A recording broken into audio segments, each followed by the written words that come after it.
बालक बुद्धि राहुल गांधी जी, एक बात बताइए, पहले कहा डरो मत, अपने एमपीज को उकसाया वेल में जाओ, खड़े क्यों हो, निकलो जाओ, धरना दो। आपको गरिमा नहीं सदन की डायरेक्शन देते आप बेल में आने के लिए लोगों को।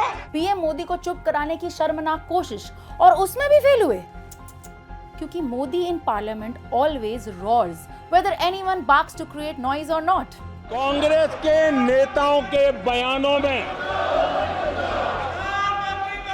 ये बयानबाजी ने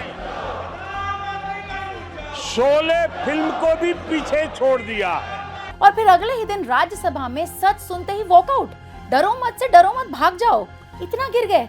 ये होएगा ये तो मालूम था, लेकिन इतने जल्दी होएगा ये नहीं मालूम था। राम राम, मैं आपकी दिव्या। प्रधानमंत्री नरेंद्र मोदी की ओरेटरी स्किल्स के तो सभी फैंस हैं। हमेशा की तरह एक बार फिर संसद में मोदी ने जम के चौके छक्के लगाए। अरे मौसी, 13 राज्यों में 0 सीटें आई हैं, पर हीरो तो है ना।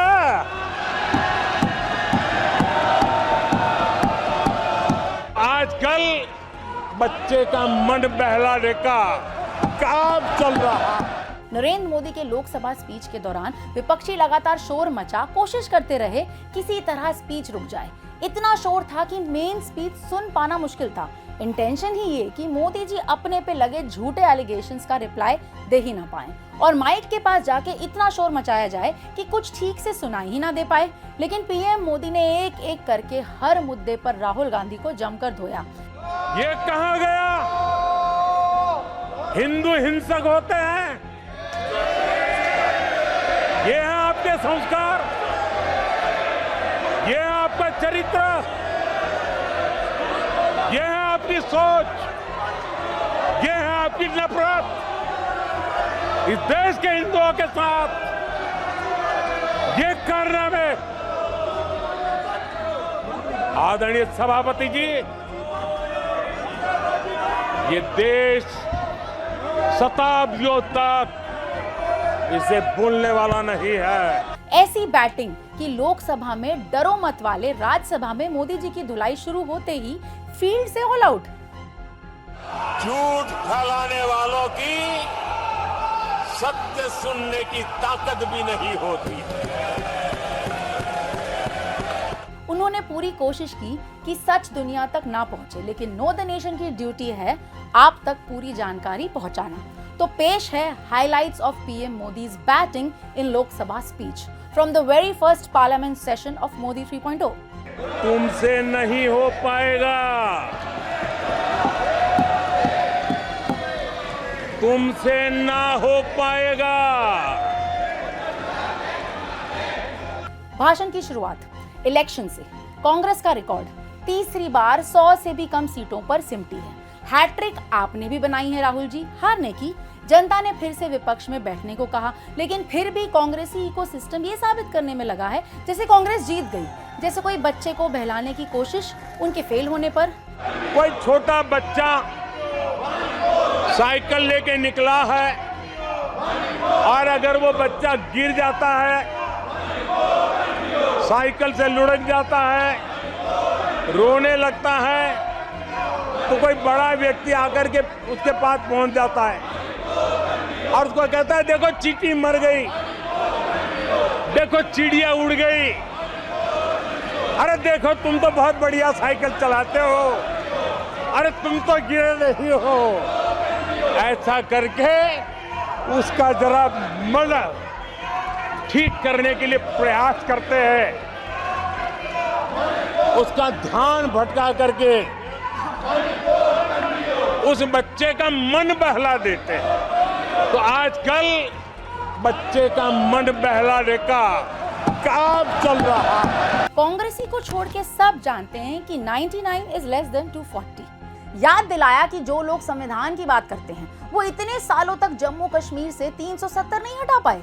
कांग्रेस हमेशा से तुष्टीकरण करती आई, लेकिन मोदी सरकार ने संतुष्टीकरण किया, क्योंकि बिना किसी जाति, क्षेत्र या धर्म के भेदभाव के सरकारी योजना का लाभ सबको मिला।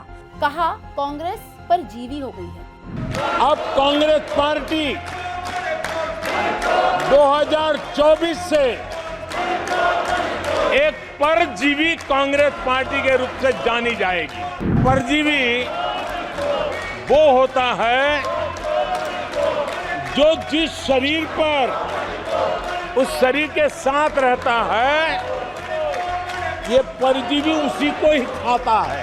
जहां जहां कांग्रेस अकेले चुनाव लड़ी, वहां स्ट्राइक रेट 10% से भी कम, सिर्फ 2 सीटें जीती।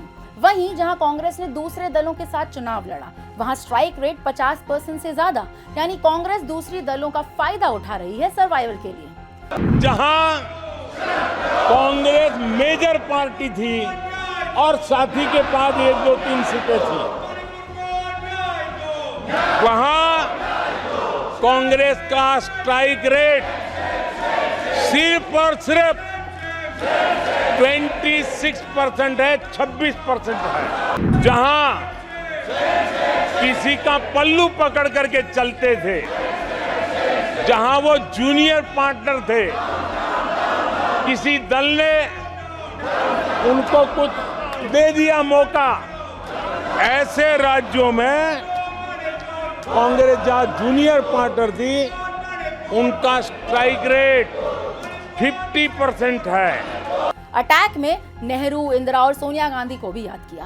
कांग्रेस का दौर करप्शन के लिए याद रखा जाएगा। कांग्रेस मतलब घोटाला। लोगों के अंदर गवर्नमेंट से भरोसा उठ चुका था।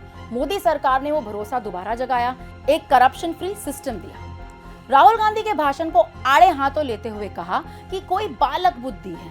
बालक बुद्धि में ना बोलने का ठिकाना होता है और न ही बालक बुद्धि में व्यवहार का कोई ठिकाना होता है। और जब ये बालक बुद्धि पूरी तरह सवार हो जाती है, तो सदन में भी किसी के गले पड़ जाते हैं।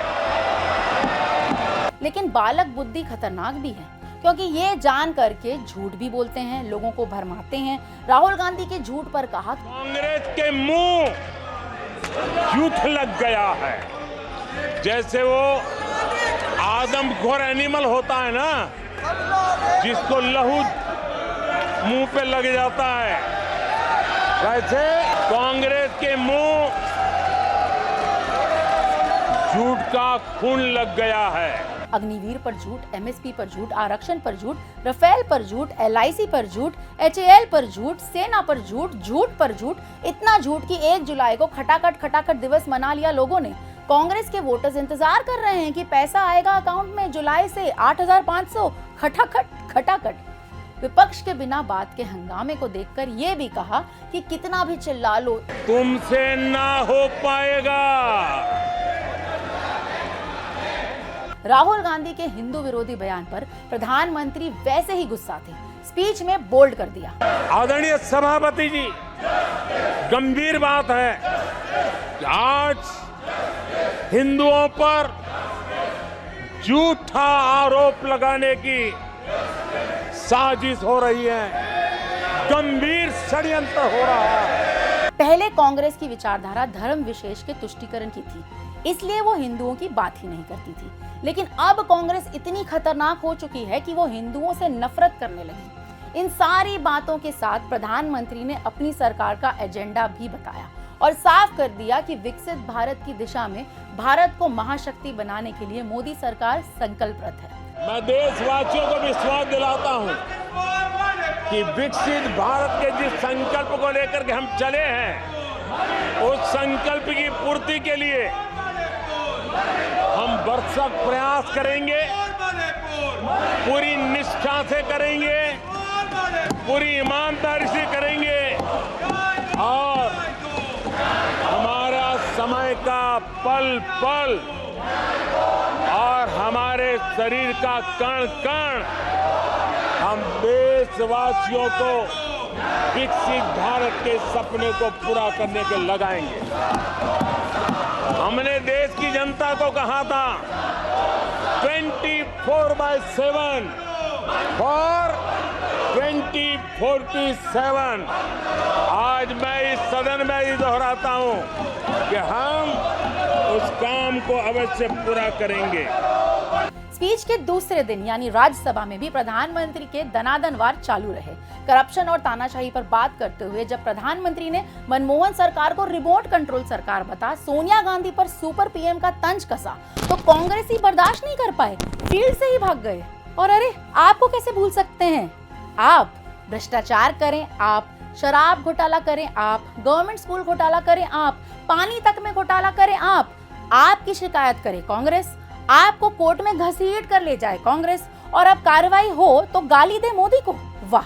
तो इस तरह टीम इंडिया के साथ साथ मोदी जी की बैटिंग भी मैच विनिंग रही अपने पार्लियामेंट के मैदान में। लेकिन आप ये सोचिए, लोकसभा में झुंड बनाकर लगातार शोर मचाना, राज्यसभा में वॉकआउट, मतलब साफ है कि किसी को बहुत मिर्ची लगी है। जब राहुल गांधी बोल रहे थे, अनर्गल बोल रहे थे, झूठ बोल रहे थे, तब बीजेपी की तरफ से एक एक सांसद ने उठकर विरोध जरूर दर्ज किया, लेकिन लगातार शोर नहीं मचाया, स्पीच होने दी। लेकिन इसके विपरीत कांग्रेस की मंशा थी अनुशासनहीनता, और इस हंगामे पर अगर इन्हें सस्पेंड कर दिया जाए तो ये लोकतंत्र चिल्लाने लगेंगे। इमरजेंसी में लोकतंत्र का गला खुद घोटा था, भूल भी जाएंगे और याद दिलाने पर हल्ला मचाएंगे। इन हरकतों से ये भी साफ हो गया है कि अगले 5 साल कैसे रहने वाले हैं। विपक्ष ड्रामा करेगा और टीम मोदी हमेशा की तरह देश का काम, इंडिया अलायंस, एलओपी या एलओएल कह लें, काम खराब करता रहेगा, लेकिन मोदी सरकार नए रिकॉर्ड बनाते रहेगी। Thank you for staying till the end. To stay updated with your nation, stay tuned to Know the Nation. Agree or not? Divya signs off.